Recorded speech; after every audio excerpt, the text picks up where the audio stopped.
Everybody wants to talk about AI right now. Everybody wants to automate. Everybody wants to save labor. Everybody wants to look cutting edge. And listen, I love technology in this industry. I love testing new tools. I love innovation. I love seeing shops become more efficient and more scalable through technology.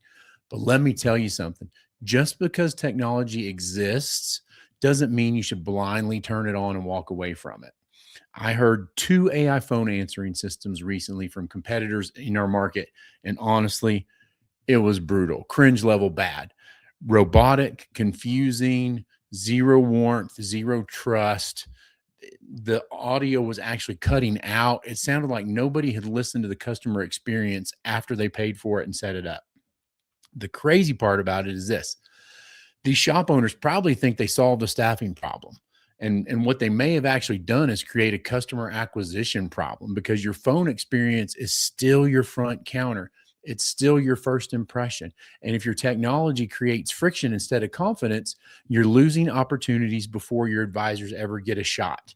Today, we're talking about the difference between using technology strategically versus hiding behind it irresponsibly. Technology isn't the problem. Lazy leadership is. And I'm telling you right now, if you've been listening, Piper's home from Germany for the summer, and my 23-year-old is kicking your AI's phone answering services ass.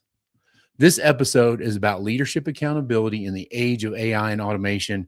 We're going to discuss why technology should improve customer experience, not replace human responsibility, and why shop owners need to audit every automated touch point in their business before it quietly damages trust, conversations, and reputation. So, I love technology, but I love standards more, people. Like, I want to make something clear up front. I'm not anti-AI. I'm not anti-automation. I'm not anti-progress. We even tried, it wasn't AI phone answering, but it was a phone tree when I first bought Firestone of Durango. And what I was trying to do is, we do 100 plus tickets every week. We probably take 400 phone calls and probably make 400 phone calls. I was trying to reduce the load of the service advisor. And so I wanted to do something different with the phone answering. Again, it wasn't AI. It was basically press 1 for service, press 2 to leave a message. Actually, it wasn't. It was press 1 to schedule an appointment, 2 to leave a message, and 3 to do a service advisor. So we had it in that order. If you wanted to use technology to schedule an appointment, go ahead. 2, you can leave us a message, or 3, speak to a service advisor. People didn't get it. Some people did. It was really nice to be in the shop and not have the phone ringing all the time. Like, you could work in the shop all day when we were doing it and the phone never rang. I thought on our end, it worked really well. Customers didn't like it, especially coming from an old shop that had zero technology to a shop that was trying to go to digital vehicle inspections, no paper, and online scheduling. It was a little bit much. But you didn't start a repair shop just for it to be an average business. So why does your shop's marketing look like every other shop's? At Shop Marketing Pros, we create custom websites and digital ads. We do search engine optimization and social media marketing that's actually customized to your shop, not templated. Stop waiting for your shop to rise above the competition by chance and book your discovery call at shopmarketingpros.com, because top-tier shops deserve top-tier marketing. Spin that forward to where we're at now. AI is great. I've heard some great AI. I've had some great AI phone conversations, and I've had some terrible ones. So actually, I think our industry has been slow to adopt useful technology in a lot of areas. And there are incredible tools available right now: AI assisted inspections, workflow automation, smarter scheduling, better CRM follow-up, integrated communication systems, data analytics, marketing automation. Like the list goes on. Technology can absolutely help shops become more profitable, more organized, and less chaotic. But here's the problem: too many owners install technology hoping it replaces leadership. And that's where the whole thing goes sideways. Technology amplifies leadership. It does not replace it. If your processes are weak, automation exposes it faster. If your communication is poor, AI magnifies it.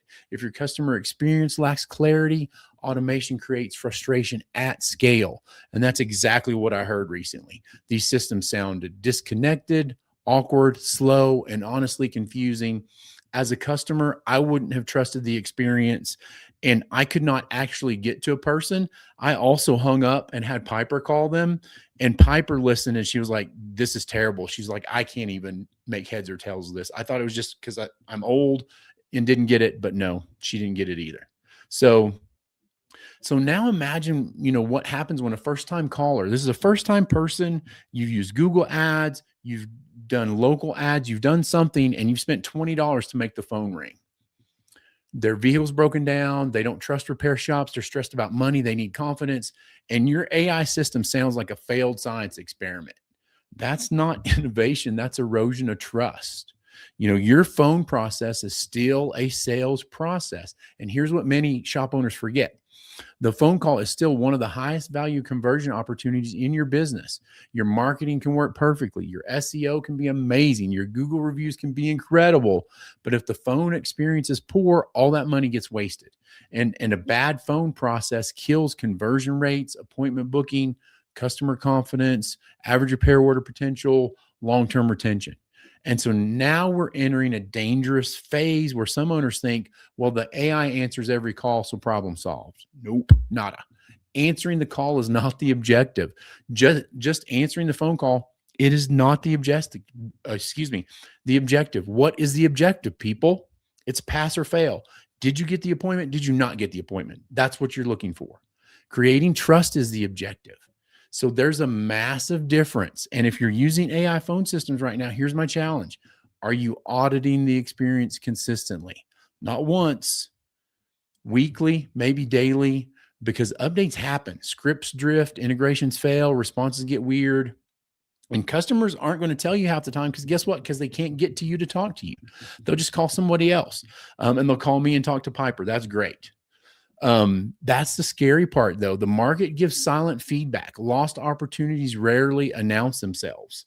And when I mean the market gives silent feedback, I don't know how many times I've let a service advisor go or a manager go, and people after the fact have been like, "Oh my goodness, thank goodness you let that person go.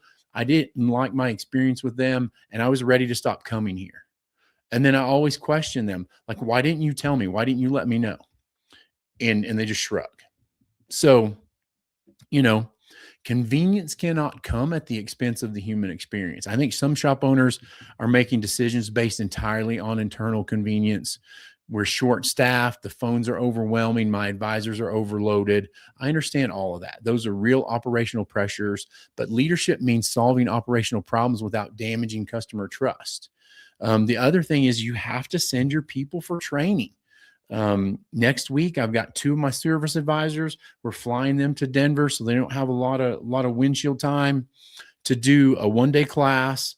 This one is tire training that a vendor's putting on. So I'm spending several $1,000s to send them to training to make them better, to help them sharpen their skills. It's an expense up front, but hopefully they'll be able to relate with the customer better, be able to sell tires better. And also, this is a Michelin training class. They're going to get some product knowledge from Michelin as well. So, here's the truth nobody wants to hear. Sometimes the better answer is improving operational efficiency, not replacing human interaction. So maybe your advisors need a better call flow process, better appointment scheduling discipline, better dispatching, better productivity, better communication standards. And remember, the standard is the standard. So maybe your shop has a capacity problem disguised as a phone problem. I see this constantly in coaching. Owners try to automate chaos instead of fixing chaos.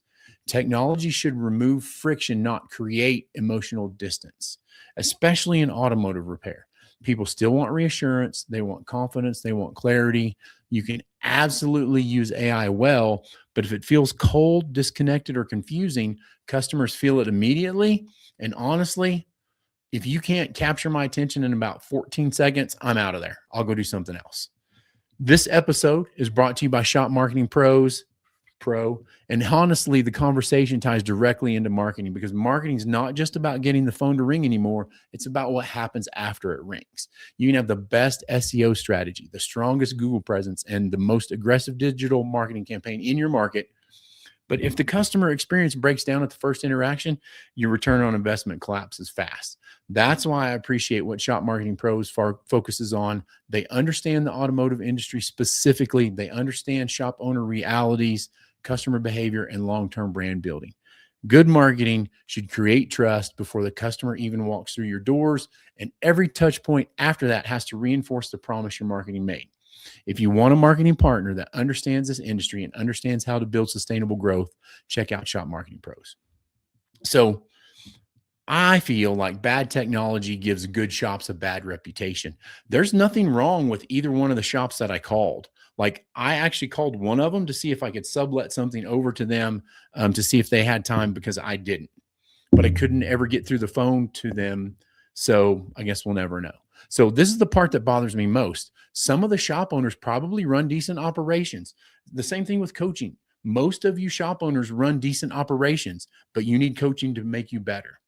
But when we're talking about the customer experience, if the first impression sounds terrible, customers never experience the good parts. And so that's dangerous. And honestly, it creates opportunity for competitors who execute better. Wink, wink. When I heard these calls recently, my immediate thought was, well, now I know exactly what potential customers are hearing before they call us. And that matters, because customer experience gaps create competitive separation. This industry is getting more sophisticated. Consolidators are growing. Customer expectations are increasing. Technology is accelerating. Convenience standards are changing, and you cannot afford sloppy execution anymore. The market is becoming less forgiving, I think, and the owners who win over the next decade are not going to be the ones with the most technology. They're going to be the ones who combine technology, leadership, processes, human connection, operational discipline. And that combination is going to be hard to beat. Okay. So when we get down to it, here's the real question every owner should ask. Would I personally feel confident sending my family through this experience? Not theoretically, actually. Would you want your spouse calling that system? Would you want your daughter calling that system stranded on the side of the road? Would you trust it to create confidence? Because leadership requires emotional honesty, and too many owners are detached from their actual customer experience. They don't mystery shop themselves. They don't audit calls. They don't review workflows. They don't test processes personally. And then they wonder why the conversions slip. I personally spend about 2 hours a week listening to customer phone calls. So, through multiple shops, multiple experiences, plus coaching, everything else, I have it on my schedule. I have it on my calendar. I make time to do that. Your business always reflects the standards you inspect, not the standards you assume.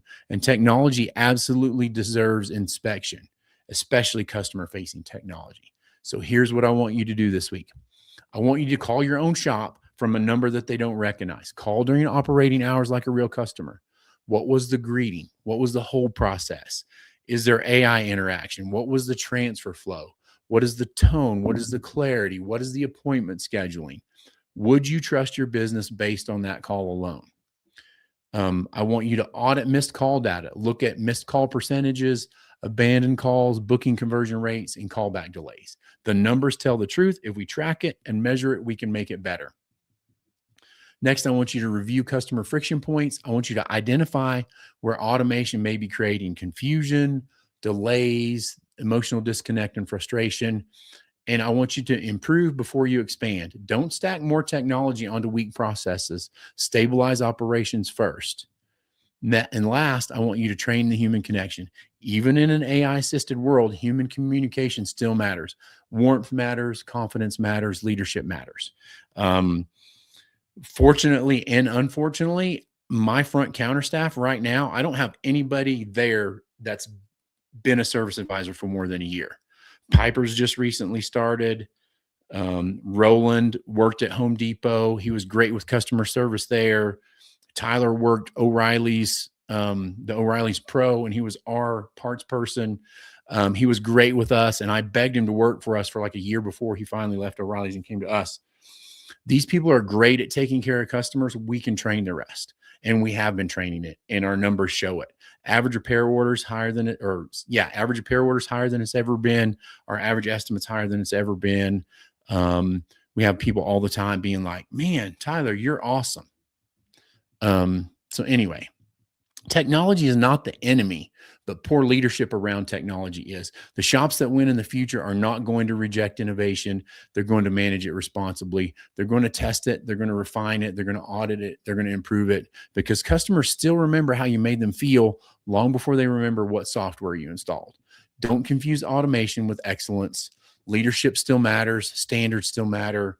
Customer trust still matters. And if you're going to put AI between your business and your customers, you better know exactly what that experience sounds like. I want to thank you for spending the time with me today. As always, keep pushing forward, keep improving, and keep leading at a higher level. This industry needs stronger operators willing to evolve instead of coast. If this episode challenged your thinking or gave you something actionable, make sure you subscribe, share it with another shop owner, and leave us a review. Let's keep building better shops and stronger leaders. Have a great day, everybody. Remember to rise and grind for me.